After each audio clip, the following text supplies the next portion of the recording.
سورہ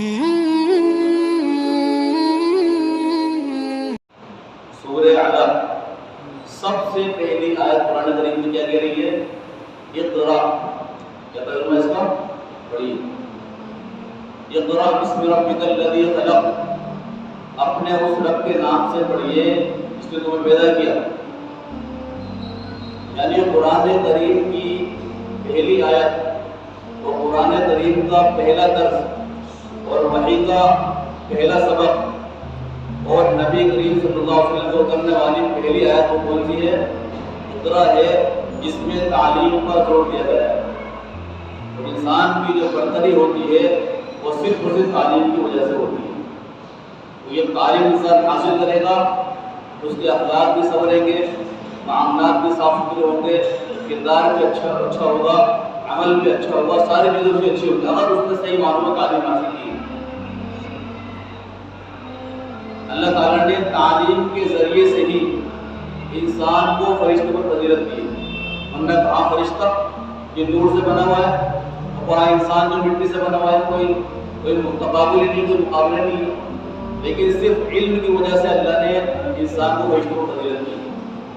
چنانچہ جب اللہ تعالیٰ نے آدم علیہ السلام کو پیدا کرنا چاہا تو فرشتوں سے کہا انی جاعل فی الارض خلیفہ، کہ میں زمین میں خلیفہ بنانا چاہتا ہوں، جانشین بنانا چاہتا ہوں اپنا، تاکہ وہ میرے احکام کو قائم کرے. تو فرشتوں نے کہا اتجعل فیہا من یفسد فیہا ویسفک الدماء، اے اللہ کیا تو زمین کے اندر ایسے لوگوں کو پیدا کرے گا، ایسے لوگوں کو بھیجے گا، ایسے انسانوں کو بھیجے گا جو اس کے اندر فساد مچائیں گے، جو پوریزی کریں گے. وَنَحْنُ نُسَبِّحُ بِحَمْدِكَ وَنُقَدِّسُ لَكَ، اور ہم تو ہے ہی تیری پاکی بیان کرنے کے لیے، تیری تسبیح بیان کرنے کے لیے، تیری بزرگی بیان کرنے کے لیے. اللہ نے جواب دیا انی اعلم ما لا تعلمون، جو میں جانتا ہوں تم نہیں جانتے. فرشتوں کے سامنے ایک پرستاؤ رکھا، ایک بات رکھی. فرشتوں نے یہ کہا کہ انسان دنیا کے اندر جا کر فساد مچائے گا، پوریزی کرے گا، اور اگر تو یہ چاہتا ہے کہ تیری عبادت کی جائے، ہم تیری عبادت کر رہے ہیں. اگلی آیت میں کیا ہے؟ وَعَلَّمَ آدَمَ الْأَسْمَاءَ كُلَّهَا، اللہ تعالیٰ نے آدم علیہ السلام کو چیزوں کے نام سکھلایا، آپ کو علم دیا.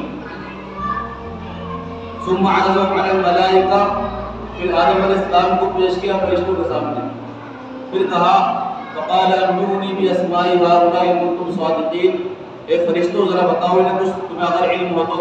تو فرشتوں نے کہا سبحانک لا علم لنا الا ما علمتنا، اے اللہ تیری ذات پاک ہے، ہمیں تو کوئی پتہ ہے جو آپ نے ہمیں بتایا ہے، بے شک آپ جاننے والے بھی ہیں، آپ پروردگار بھی ہیں. یعنی اللہ تعالیٰ نے آدم علیہ السلام کو علم سکھایا، اور علم سکھانے کے بعد کی چیزوں کو علم سکھایا، کائنات کی ہر چیز کا علم سکھایا. اور علم سکھانے کے بعد میں فرشتوں کے سامنے کہا بھیجا، فرشتوں سے کہا بھی انہیں بتاؤ ذرا کچھ علم کے بارے میں. تو فرشتوں نے کہا کہ اللہ جو تمہیں بتا رہا ہمیں تو وہی بتایا، ہمیں تو بتاؤ. علم سکھایا، پھر کیا فرمایا؟ اب سارے کے سارے فرشتے آدم علیہ السلام کو سجدہ کرو. فسجد الملائکۃ کلهم اجمعون الا ابلیس، شیطان کے علاوہ، ابلیس کے علاوہ سارے فرشتوں نے سجدہ کیا. تو بتاؤ، ایک علم کی وجہ سے، اس کی وجہ سے، علم کی وجہ سے اللہ تعالیٰ نے فرشتوں کو سجدہ کروا دیا. کس کے سامنے؟ آدم علیہ السلام کے سامنے. تو کوئی قوم بھی اور کوئی ملک بھی اور کوئی کمیونٹی بھی بغیر علم کے آگے نہیں بڑھ سکتی. آج میرے بزرگ دوستوں، ہمارا المیہ یہ کہ ہم نے سارے پیسے دو چیزوں میں لگانے ہیں. جتنا ہم کماتے ہیں، چاہے اس میں حلال کی پرواہ ہو نہ ہو، حرام کی پرواہ ہو نہ ہو، سچ جھوٹ کی پرواہ ہو نہ ہو، ملاوٹ کی پرواہ ہو نہ ہو، کھوٹ کی پرواہ ہو نہ ہو، امانتداری کی پرواہ ہو نہ ہو، خیانت کی پرواہ ہو نہ ہو، کسی کو دھوکہ دینے سے بچنا ہے، دھوکہ دینے سے پرواہ ہو نہ ہو. ہم کتنا بھی کما لیں، ہمارا کمانے کا مقصد صرف دو چیزیں ہوتی ہیں. پہلا مقصد میرا مکان عالی شان ہو جائے. میرا مکان کیا ہو جائے؟ میرے مکان کی ضرورت 3 کمرے ہیں، میں 6 کمرے بناؤں. میرے مکان کی ضرورت عام دیوار ہے، میں ٹائل پتھر لگاؤں. میرے کمرے کی ضرورت 4 لائٹیں ہیں، میں 12 لائٹیں لگاؤں. کیوں کمانا آج آدمی؟ مکان اچھا ہوگا.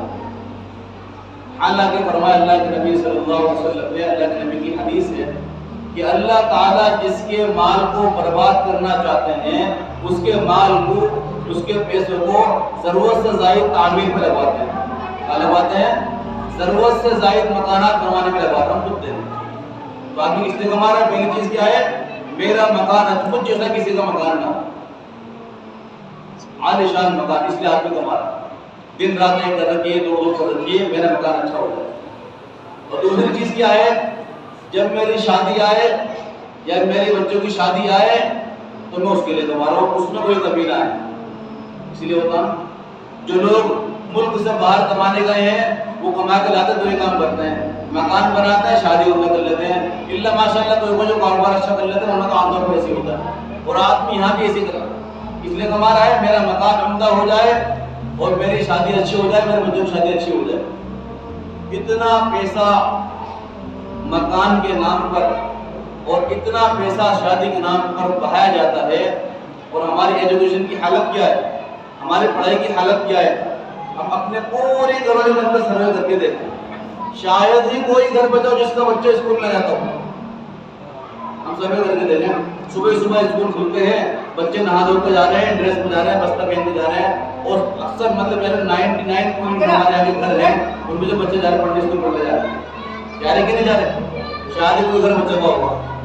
لیکن ہم ذرا غور کریں کہ ہماری بستی میں 99% بچے اسکول پڑھنے جا رہے ہیں لیکن کامیاب کتنے ہو رہے ہیں؟ بتاؤ. کوئی MBBS ہے ہماری بستی میں؟ کوئی انجینئر ہے ہماری بستی میں؟ کیوں نہیں جی؟ سارے بچے اسکول جا رہے ہیں، لڑکے ہو لڑکی ہو. عاصف بھائی میں سب کو آگے بڑھاؤں گا، یہ نتیجہ ہے جو پڑھائی نہ ہونے کا. آپ غیروں کے محلے میں چلے ہوا بستی میں نظر نہیں آئیں گے. مندر تو بہت دور کی بات ہے، مندر تو ان کی عبادت کی جگہ تو بہت دور کی بات ہے، وہاں بستی میں باہر کھیلتے ہوئے نظر نہیں آتے. ایجوکیشن کا، پڑھائی کا پہلا فائدہ یہ ہوتا ہے کہ بچپن سے ہی بچوں کے اندر شروع سے ہی سمجھداری آنا شروع ہو جاتی ہے. اور ہمارے یہاں کی حالت کیا ہے؟ 15-20 سال کا لڑکا بھی صحیح برے کی تمیز نہیں کر پاتا. تو جو کہہ رہا میں چاہ رہا ہوں کہ جو پیسہ ہم نے پڑھائی پہ لگانا ہے ہم کی چیز پہ لگاتے ہیں؟ اپنی شادیوں پہ لگاتے ہیں، اپنے مکانات پہ لگاتے ہیں. بس ذرا عظیم آپ اوپر ہی رہو، آپ اوپر ہی رہو. اور جو بالکل پیار بگاؤ، یہ پیار والے نہیں، شیطان ہے. رمضان میں شیطان نہیں ہوتے لیکن یہ والے شیطان کھلے رہتے ہیں. تو جو پیسہ ہم نے پڑھائی پہ لگانا تھا، ایجوکیشن پہ لگانا تھا، وہ کہاں لگا رہے پیسے؟ ہم شادی بیاہوں میں لگا رہے ہیں، مکانات پہ لگا رہے ہیں. سارے بچے ہمارے محلے کے اسکول جا رہے ہیں لیکن ایک بچہ بھی ایسا نظر نہیں آ رہا جو ڈاکٹر MBBS بن کے آیا ہو یا انجینئر بن کے آیا ہو. وجہ کیا ہے؟ ہم بچوں پہ خوب پیسہ خرچ کرتے ہیں 10ویں 12ویں تک. بس 10ویں کر لی ہے، انٹر کر لیا ہے، اس کا اپنے کام پہ لگا دیا. حالانکہ میرے مطلب دوستوں آپ کو سن کر تعجب ہوگا، اس ملک کا سب سے پہلا جو ایجوکیشن منسٹر کون گزرا بتاؤ؟ مولانا ابوالکلام آزاد. سب سے پہلے شکشا منتری کون گزرے ہیں؟ مولانا ابوالکلام آزاد. جس ملک کا پہلا شکشا منتری، ایجوکیشن منسٹر مسلمان ہو، آج وہاں کی حالت یہ ہے کہ 20% مسلم ہے. ہم غیروں پر نظر ڈالیں، سکھ 2% ہے، سب سے زیادہ ایجوکیٹڈ ہے. جیل 1% سے بھی کم ہے، سب سے زیادہ ایجوکیٹڈ ہے. لیکن 20% مسلم ہیں. اگر پڑھائی کا حال دیکھیں تو 1 لاکھ نوکریوں میں ہمیں 10-12 نظر آئے کہ جو پیسہ ہم نے لگانا چاہیے تھا پڑھائی پہ وہ پیسہ کہاں لگ رہا ہے؟ ہماری شادیوں میں. ہمیں کوئی سروکار نہیں، 10ویں 12ویں کروائی اور اپنے بچوں کو کام پہ لگا دیا. جب تک ہمیں اپنے حق کے بارے میں پتہ نہیں ہوگا ہم کیسے اس کو مطالبہ کر لیں؟ کیسے مطالبہ؟ قرآن کریم کا پہلا لفظ کیا ہے؟ اقرا پڑھیے. اللہ کے نبی کی حدیث ہے، ہر مسلمان مرد اور عورت پر علم سیکھنا فرض عین ہے جس سے کہ وہ اپنی زندگی کو سنوار سکے. 2000 جب میں اس مسجد میں نہیں آیا تھا، 2012 کی بات، میں ممبئی میں اللہ کے راستے میں تھا. وہاں پہ روڈ ہوا، وہاں کے علماء کرام بتانے لگے کہ ہم نے یہ سسٹم بنایا ہے کہ ہم اپنے کالجز کھول رہے ہیں، اپنے علاقوں میں کالج کھول رہے ہیں، اپنے ایریے میں کالج کھول رہے ہیں، وہاں مسلم بچوں کے داخلے ہو رہے ہیں. اور کوئی ایجوکیشن نہیں ہے، مخلوط تعلیم نہیں ہے، لڑکی الگ ہے لڑکے الگ ہیں. اور اس سے اتنا فائدہ ہو رہا ہے کہ جب ہمارے یہاں کوئی مریض ہوتا ہے، کوئی بیمار ہوتا ہے، ہم تو کیا کرتے تھے، غیروں کو پاس لے کے جا رہے ہیں. اب وہ ہم کسی فیمیل اپنی لیڈیز کو لے کر جا رہے ہیں، اب چیک کرنے والا مرد ہو اگر کچھ نہیں کر سکتے. الٹرا ساؤنڈ کرانا ہے، مرد کر رہا ہے، کسی منع کرنا نہیں اسے، وہ کہتا ہے کرانا کرا ورنہ جاؤ. اب اگر بتاؤ ہمارے یہاں خود کے کالجز ہوں گے، خود کی پڑھائی ہوگی اور خود کے ہاسپٹل ہوں گے اور خود کا یہ پورا ہیلتھ کا سسٹم ہوگا تو فیمیل کو فیمیل دے گی، عورت کو عورت دے گی، مرد کو مرد دے گا. ہمیں کہنے کا حق بھی ہوگا، اچھے برے کی تمیز بھی ہوگی. چند ہمارے ہاسپٹل ہیں کیا کرتے ہیں، مثال کے طور پر فلاح یہاں میں ایک دو اور ہے، وہ سسٹم بہت اچھا ہے، فیمیل کو فیمیل دیکھتی ہے اور مرد کو مرد دیکھتے ہیں. ورنہ کیا ہوگا جب پڑھائی نہیں کریں گے ہم ان کے حوالے میں جو جائے کریں، چاہے مرد کو لیڈیز چیک کرے یا لیڈیز کو مرد چیک کرے، ہم کچھ نہیں کر سکتے. کیا کریں ہم تو 0/0 ہیں، ہم کیا ہیں، ہم 0/0. تو جب تک ہم پڑھائی حاصل نہیں کریں گے، دیکھو ضروری نہیں ہے کہ ہم انسانیت کے لیے خدمت کے لیے ہم عالم دین ہی بنے، ڈاکٹر بن کر بھی ہم دین کی خدمت کر سکتے ہیں. میں تقریباً 15-20 دن پہلے آنند ہاسپٹل میں گیا خون دینے کے لیے. وہاں انگلش میں ایک لائن لکھی ہوئی تھی، کیا لکھا اس میں انگلش میں لکھا ہوا تھا، you can not save a whole world but you can save a single life. کیا ترجمہ ہے اس کا، کہ تم پورے دنیا کو نہیں بچا سکتے لیکن تم ایک زندگی بچا سکتے ہو اپنا خون دے کر. کیا ترجمہ اس کا، تم پوری دنیا کو نہیں بچا سکتے لیکن ایک زندگی بچا سکتے ہو. جب میں نے یہ پڑھا تو مجھے قرآن کریم پہ یاد آیا. قرآن کریم میں کیا کہا گیا کہ جس نے ایک زندگی کو بچایا اس نے سارے ہی انسانوں کو بچایا، اور جس نے ایک انسان کو ناحق مارا اس نے سارے ہی انسانوں کو ناحق مارا. ومن احیاها فکأنما احیا الناس جميعا. جس نے ایک انسان کو بچایا، ایک انسان کی بھی جان بچائی، اس نے سارے ہی انسانوں کی جان بچائی، اور جس نے ایک انسان کو بھی ناحق مارا اس نے سارے انسانوں کو ناحق مارا. اب بتاؤ ان کو پتہ نہیں قرآن کیا چیز ہے، قرآن کیا لکھا ہے، آپ کسی کو اپنا خون دے کر ایک زندگی بچا سکتے ہو، ساری دنیا نہیں. حالانکہ قرآن کریم کیا کہہ رہا، ایک کو بچانا گویا کہ سارے انسانوں کو بچانا ہے. تو ہم ڈاکٹر بن کر بھی، انجینئر بن کر بھی دنیا میں تعلیم حاصل کر کے بھی دینی خدمت کر سکتے ہیں. ضروری نہیں کہ ہم عالم دین بنے، حافظ عالم بنے، قرآن کا ضرور یہ بھی کریں اور وہ بھی کریں. آپ کو حیرانی ہوگی جو ہماری ذاکر حسین کالونی ہے، کیا نام ہے جہاں کا، ذاکر حسین. آپ کو تاریخ پتہ ہے ذاکر حسین کون ہے؟ بہت بڑے ڈاکٹر تھے. ہم دہلی میں جا کر دیکھیں ذاکر حسین مارگ، ذاکر حسین روڈ، ایسے ان کے عالم دین تھے، دنیا کے بڑے ڈاکٹر تھے. انسانیت کا کام اللہ نے بڑا نام اونچا کر دیا. جس وقت آپ ان کا ایک واقعہ بیان کرنے میں بات پسند کرتا ہوں. ذاکر حسین رحمۃ اللہ علیہ جس وقت برٹش آزادی کی لڑائی چل رہی تھی، یہ بھی اس میں انوالو تھے ہندوستان کو آزاد کرانے میں. تو برٹش میں جو اعلیٰ قسم کے لوگ تھے، جو حکومت کے عہدے پر فائز تھے، جو وہاں کا بڑا لیڈر تھا، اس کی بیٹی کی شادی ہوئی. چند مہینے بعد اس کی بیٹی کو حمل ہوا، پیٹ سے ہوا، لیکن اس کی پیٹ میں تکلیف، ایک دم درد اٹھتا پھر ختم ہو جاتا، پھر درد اٹھتا پھر ختم ہو جاتا. اب کرے تو کیا کرے، بڑے بڑے ڈاکٹروں کو بلایا، سب نے کوئی علاج کر ہی نہیں پا. ادھر آزادی کی جنگ چل رہی ہے، آزادی کے لیے جو ہے جدوجہد ہو رہی ہے. تو انہیں پتہ لگا کہ بھائی جو ہندوستان کے بڑے ڈاکٹر ذاکر حسین ان سے رابطہ کیا جائے. ڈاکٹر ذاکر حسین رحمۃ اللہ علیہ سے رابطہ کیا گیا اور ان سے لیٹر میں یہ لکھا گیا کہ آپ کی ہماری ملک کی جنگ تو علیحدہ ہے، آپ بھی چاہتے کہ ہمارا ملک آزاد ہو، ہم بھی چاہتے کہ آپ کے ملک میں ہم قابض رہیں، یہ تو ہمارا سیاسی مسئلہ ہے، لیکن آپ انسانیت کے تحت، انسانیت کے ناطے، انسان ہونے کے ناطے، رحم دل ہونے کے واسطے ہماری بیٹی کا علاج کرو. وہ جنگ اپنی جگہ ہے، سیاست اپنی جگہ ہے، ہمارے جنگی اختلافات اپنی جگہ ہے، سیاسی اختلافات اپنی جگہ ہے، لیکن آپ ہمارا ایک کام کر دو. ہماری بیٹی بہت زیادہ پریشان ہے، ہم نے آپ کے نام کی شہرت سنی ہے، آپ کا نام سنا ہے، آپ کے بارے میں سنا ہے، آپ جو ہماری بیٹی کا علاج کرو.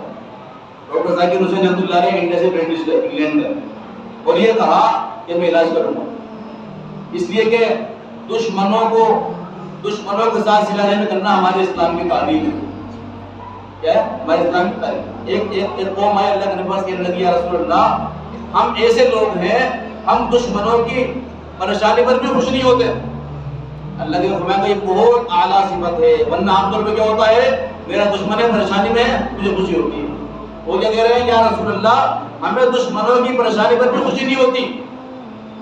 ذاکر حسین رحمۃ اللہ علیہ انگلینڈ ہے، ان سے کہا جو آپ کی لڑکی ہے اس کو لٹا دو اور پورے بدن کو کپڑے سے ڈھک دو سوائے اس کے پیٹ کو کھول دو جتنی ضرورت ہے، جتنی کیا ہے ضرورت ہے. آپ نے 2 دھاردار چیزیں منگائی، دونوں کو گرم کیا، ایک کو پیٹ کے اندر ہلکا سا داخل کیا، دوسرے کو سائڈ سے داخل کیا اور ادھر جا اس کے علاج ہو گیا. لوگ حیران ہوئے یہ کیسا آپریشن تھا کہ ہلکا سا گرم کر کے اندر کو پیٹ کے اندر کیا اور ڈالیا. تو ذاکر حسین رحمۃ اللہ علیہ نے فرمایا کہا کہ جب سے بچہ اپنی ماں کے پیٹ میں پروان چڑھ رہا تھا اس کے اعضاء بن رہے تھے، اس کا سر بن رہا تھا، اس کے ہاتھ پیر بن رہے تھے، اس کے ہلکے ہلکے ناخن بھی بن رہے تھے. ناخن بھی بنتے ہیں نا، دانت نہیں بنتے. جب یہ بچہ ہلتا تھا تو ایک مرتبہ ہلنے کے وقت میں اس کا ناخن اس کی ماں کی آنکھ میں اٹک گیا، پیٹ میں اٹک گیا. تو جب یہ ہلتا تھا اس کی ماں کو تکلیف ہوتی تھی اور جب یہ رک جاتا تو تکلیف ختم ہو جاتی. میں نے وہ گرم جو سوئی تھی، جو گرم جو اوزار تھا اس کو میں نے گرم کیا اور میں نے اس کی انگلی پر ٹچ کر دیا تو اس نے ہاتھ پیچھے کھینچ لیا، اب وہ صحیح ہو گیا. کیا ہو گیا؟ تب جا کے ذاکر حسین کالونی ہم دیتے ہیں. نام ایسے نہیں بنتے، ایک دن میں نام نہیں بنتے، لیکن ایک دن نام ضرور بنتے ہیں. کوئی اسٹیٹس چلتا ہے نا، کامیابی ایک دن میں نہیں ملتی لیکن ایک دن ضرور ملتی ہے. تو کتنا بڑا کام کرتے ہیں بتاؤ. جنگ اپنی جگہ، سیاسی اختلافات اپنی جگہ، لیکن اس بچے کو روشن کرنے کے لیے یہاں سے باندھے. تو ہم اس کا عزم کریں، ارادہ کریں کہ انشاءاللہ ہم جو پیسے اپنے بچوں کی شادیوں پہ اپنے گھر بناؤ. شادی کرنا منع نہیں ہے، سنت ہے، لیکن ایک حد تک جو ہم پیسے شادیوں میں لگا رہا ہے بچوں کی تعلیم بدل کتنا تو بتانے لگے کہ ہم نے سسٹم کر رہے ہیں ممبئی کے اندر کہ ہمارے کتنے کالج جیسے کہ ہمارے بچے اس میں پڑھتے ہیں، پڑھ لکھ کے بڑے بڑے آدمی بنتے ہیں، پھر ہمارے بچوں کو علاج کرتے ہیں. ہمیں اپنے مستورات کو، اپنے بیماروں کو غیر کے پاس جانے کی ضرورت نہیں ہوتی. ہم ان کے پاس جاتے ہیں، وہ پورے شریعت کا خیال کرتے ہیں اور اپنے بھائیوں کا بھی خیال کرتے ہیں. تو بتاؤ انہوں نے کتنا بڑا کام کیا. ذاکر حسین کالونی ہمیں پتہ بھی نہیں ہوا کہ کون ذاکر حسین ڈاکٹر گزرے ہیں، اللہ نے کتنا بڑا نام روشن کر دیا. تو ہم نیت کریں کہ انشاءاللہ ہم دین کے ساتھ ساتھ دنیا کی تعلیم بھی انشاءاللہ حاصل کریں گے. اپنے حقوق ہمیں معلوم ہوں گے تو مانگنا آسان ہوگا. میں کسی سیاسی جماعت کو سپورٹ نہیں کر رہا، لیکن آپ خود سنیں اسد بن اویسی سب سے زیادہ پڑھا لکھا ہے، سب سے زیادہ کون بولتا جی سنویدھان کو سامنے رکھ کے بولا کوئی ٹچ نہیں کر سکتا. میں یہ نہیں کہہ رہا کہ اس کے سپورٹ میں مخالفت ہوں. ایک جنرل آپ کو ایک نارمل بات بتا رہا ہوں. ایک یہ بارے میں اسے پتا ہے کہ ہمیں کس طرح بات کرنی ہے، کس طرح اپنا حق مانگنا ہے. جب ہمیں پتہ ہی نہیں ہم کیسے مانگیں اپنا. تو اسلام یہ سکھاتا ہے ربنا آتنا یا آگے کیا ہے ربنا آتنا فی الدنیا حسنہ، پہلے دنیا مانگنی ہے. آگے کیا فرمایا وفی الآخرۃ حسنہ، ایسا نہیں کہ صرف آخرت ہی مانگو. اللہ میں تعریف تو رہے گی، دعا کرو ربنا آتنا فی الدنیا حسنہ، اے اللہ ہماری دنیا کو بھی اچھا فرما، وفی الآخرۃ حسنہ، اور ہماری آخرت بھی اچھا فرما. اسلام کی تعلیم یہ ہے، اسلام کا ارادہ یہ ہے اور اسلام کا نظریہ یہ ہے کہ انسان کی دنیا کی زندگی بھی اچھی ہو اور آخرت کی زندگی بھی اچھی ہو. اس لیے ہم عزم کریں گے انشاءاللہ جو پیسے ہم شادیوں میں لگا رہے ہیں، جو پیسے ہم اپنے گھر کو بنانے میں لگا رہے ہیں، اس کو انشاءاللہ اپنے بچوں کی پڑھائی پہ، ان کی تعلیم پہ، ان کی ایجوکیشن پہ ہم لگانے کی کوشش کریں گے. انشاءاللہ اپنے بچوں کو ہم دنیا کے دعا سے بڑا بنائیں گے، کریں گے انشاءاللہ. ہے اللہ کو قبول عطا فرمائے.